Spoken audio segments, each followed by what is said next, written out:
आणि आज आम्ही सर्व महिला त्यांच्यामुळेच, त्यांनी दिलेल्या संविधानामुळेच आम्ही सगळ्या महिला या ठिकाणी प्रतिनिधित्व करताना दिसतो. कोण नगरसेवक झाले, कोण आमदार झाले, कोण मंत्री झाले, कोण खासदार झाले. हा सगळा त्यांच्या आशीर्वादाने मिळालेला आम्हाला वाटा आहे आणि म्हणूनच आज तुमच्या सगळ्यांच्या समोर मी मुंबईची महापौर म्हणून पण त्यांच्या आशीर्वादाने उभी आहे. तर हे कायम त्यांची ऋण आमच्या महिलांवरती कायम राहणार. मी एवढंच म्हणेल, त्यांनी प्रत्येक वेळा सांगितलं, शिका, संघर्ष करा आणि एक राहा. ती त्यांची शिकवण आहे, ती आपण सगळ्यांनी पुढे नेली पाहिजे आणि त्या विचारसरणीवरती आपण सर्वांनी पुढे चाललं पाहिजे. लोकसभामध्ये संविधानाचा विजय. लोकसभामध्ये महिलांसाठी जे बिल पास झालं काय म्हणतात? या ठिकाणी नारी वंदन, त्या ठिकाणी बिल पास झालेले आमच्यासाठी आनंदाचा दिवस आहे हा. आणि हे सगळं शक्य झालं डॉक्टर बाबासाहेब आंबेडकर यांच्या संविधानामुळे शक्य झालं.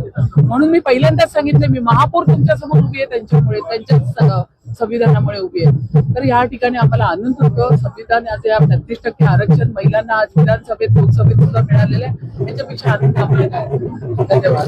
धन्यवाद. जय भीम. या देशाला संविधान दिलं ते भारतरत्न डॉक्टर बाबासाहेब आंबेडकरांची आज जयंती थोड्याच वेळात साजरी होणार आहे. इथे डॉक्टर बाबासाहेब आंबेडकरांच्या पुतळ्यासमोर नतमस्तक होण्यासाठी संपूर्ण मुंबईतूनच नव्हे, महाराष्ट्रातून आणि देशाच्या कानाकोपऱ्यातून लोक येत असतात.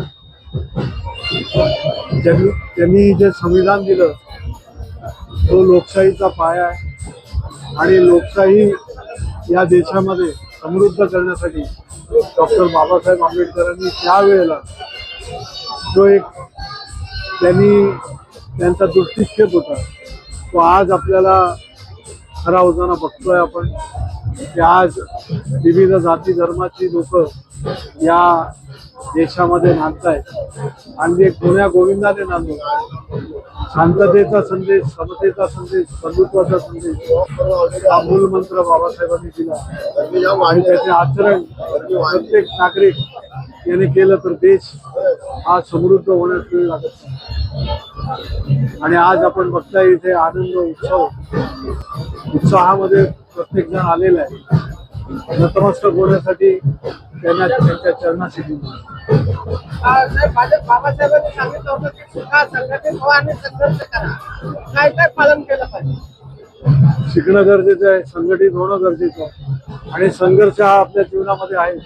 हेच आज मूलमंत्र बाबासाहेबांनी दिला आणि त्याच शिकवणीवर प्रत्येकाने चालावं म्हणजे आपण समर्थ होऊ.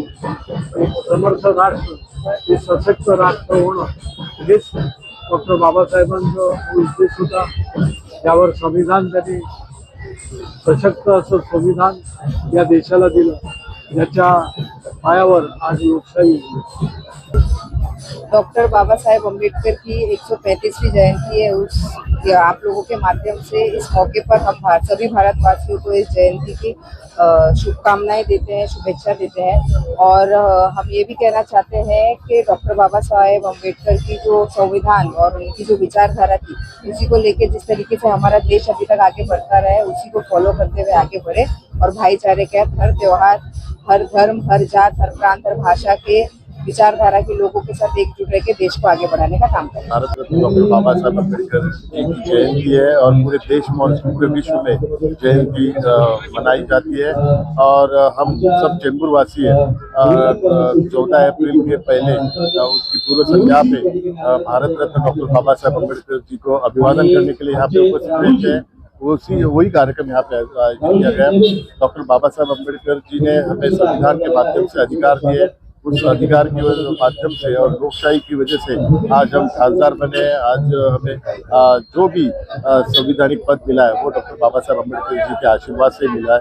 तो हमारा भी एक मकसद है, हमारा भी एक उद्देश्य है कि डॉक्टर बाबा साहब अम्बेडकर जी को अभिप्रेत है वही कार्य करें।